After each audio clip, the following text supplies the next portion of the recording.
Hello everybody, we have another white game against Semi, rated 13-16. Okay, so he's not playing a French, he's doing maybe some type of caro-kann structure. We don't want to get thrown off by what he's doing. Let's just develop a piece. He's rated 1300, but he's still moving pawns on top of pawns. So I'm going to grab a little more share of the center with F4 since I have the time and he's not threatening anything, right? So he keeps moving pawns. So let's develop a piece.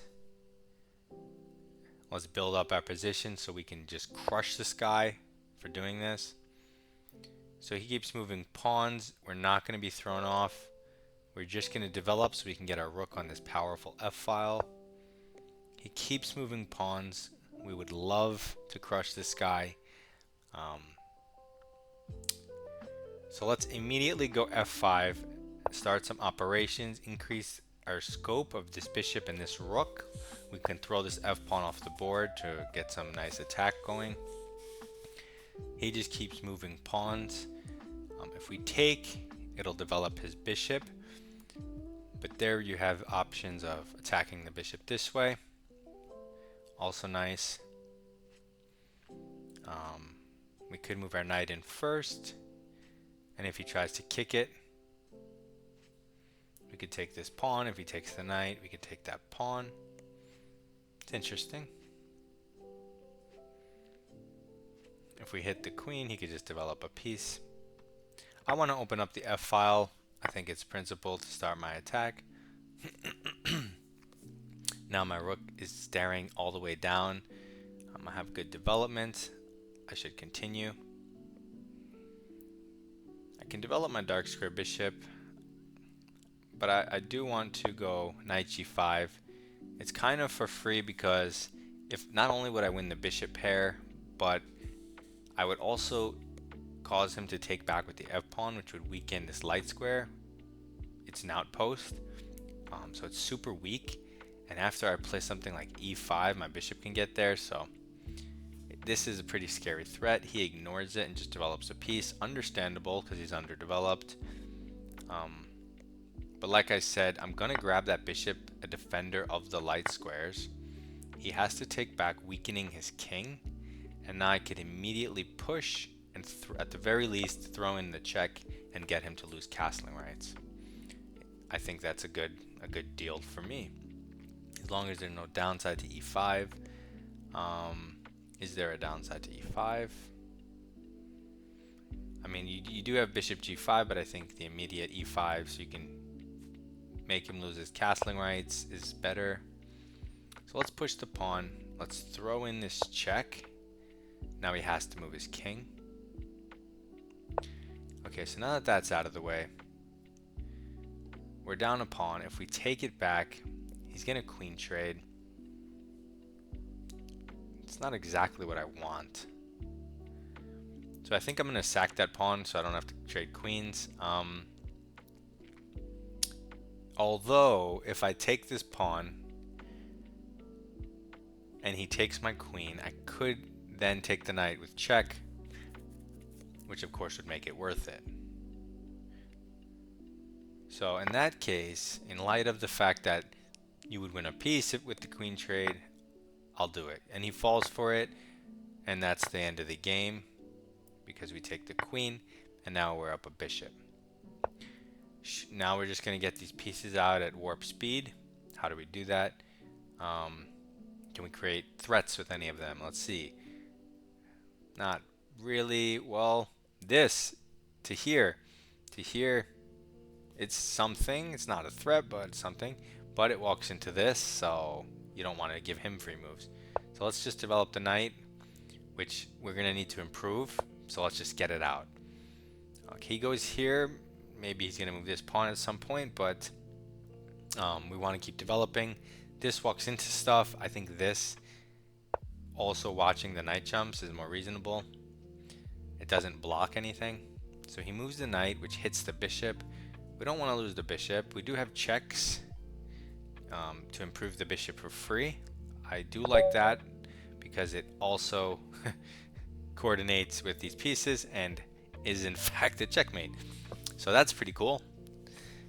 This guy is rated higher, 1300, but unlike the other guys we faced, he got checkmated faster in under 20 moves, miniature, 18 moves. We took this 1300 and we wiped the floor with him. So let's go through the game. And the reason I'm speaking like that is because he chose to play so trollish, right? Unprincipled. So this is how we have to treat these people or they'll never learn. We need to take the center when they do pawn moves, and then never move, let's say 2 or 3 pawns in a row unless you're winning material. Always combine pawn moves with piece moves, like 1 for 1 or 2 and 1. That way you're moving pawns and pieces together. They support each other. If you just go all pawns, the pieces are too far behind. Wait for me. You're gonna lose them. So we develop a piece. He keeps doing bad stuff. So here you can keep developing knights and bishops. But since he's refusing to develop a piece, I'm going to take a little bit more of the center. And now I'm going to hurry to develop my pieces now that I have 3 pawns. Because 3 pawns is a lot of the center. It's a big responsibility to defend. But since he has no pieces out, I have all the time in the world. So now I bring a piece out. Now I bring another piece out. My king's in safety. Move 6. My position's perfect. And I'm ignoring all of this. Notice a lot of you might have done A3 or A4 or C3 or you know what I mean? Like, don't even pay attention to that. This is what we're looking at. And ideally even this. And when he castles, ideally even this. Like, we just want to focus more and more on his king if we can. And since he's giving us the freedom to do whatever we want, so in this position, if we turn on the analysis board, the material is even, and it says it's plus 1.7, almost up 2 pawns. And we didn't do anything crazy. So when someone does this to you, you don't have to like try to checkmate them immediately. You just want to develop as much, as most powerful of a position as you can, right? Get that power level over 9,000 by bringing out your pieces. And then look, what does the engine suggest? What do you know? F5, attacking this early. Even before, you see, like, you can develop your knight, right? You can develop your queen. But even then, with F5 is another move they suggest. We can make this pawn push early before we even get these pieces out, because he doesn't have time to organize a defense against F5. So we play it now and he's kind of in trouble because this gives us really good development and targets on the light squares. So it's hard to deal with. He keeps moving pawns, although I'm not really sure how you deal with it as black. I'm curious as what they feel. Okay, so yeah, by a good amount, they definitely want you to take and open the file, as I suspected. And here we are, just continuing our attack. Normally you would just develop here, or the knight here, or A3, or knight here. But this is kind of scary because he moved his H pawn. If his pawn was back on H7, then when you take this bishop and he takes the knight, that H pawn defends the G6 square. So you don't have bishop G6. But because he doesn't have that, I went for this line. Because now he can't move the bishop because the pawn will hang. So he just moves the knight. We take, and now this is weak. You can see that.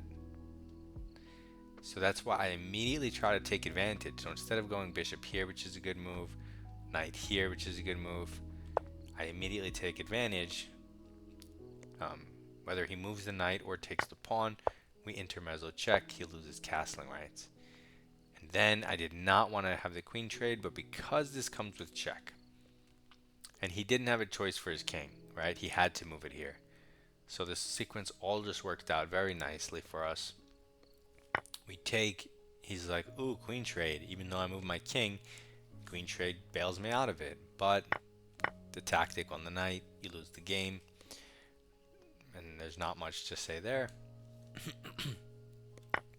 He takes, we take. And now when you're in a position like this where you're clearly winning, the most important thing to do is to get your pieces out. And when you're choosing which one to get out, you take out the one that you can take out with that comes out with a threat. So if I could have taken this and hit, like a pawn or something, well, the knight would defend it. But you know what I mean. Like if the knight was here and I could threaten it, I would have chosen the bishop. So here there's no clear threats. That's why I decided to go for the knight one. So you could still have done the bishop because there's no threat either way. And when you don't have a threat, the next thing you can go by is which one of your moves restricts your opponent's active moves. So like bishop here restricts this knight jump, so it might have even been the most accurate. So you can go thinking that way.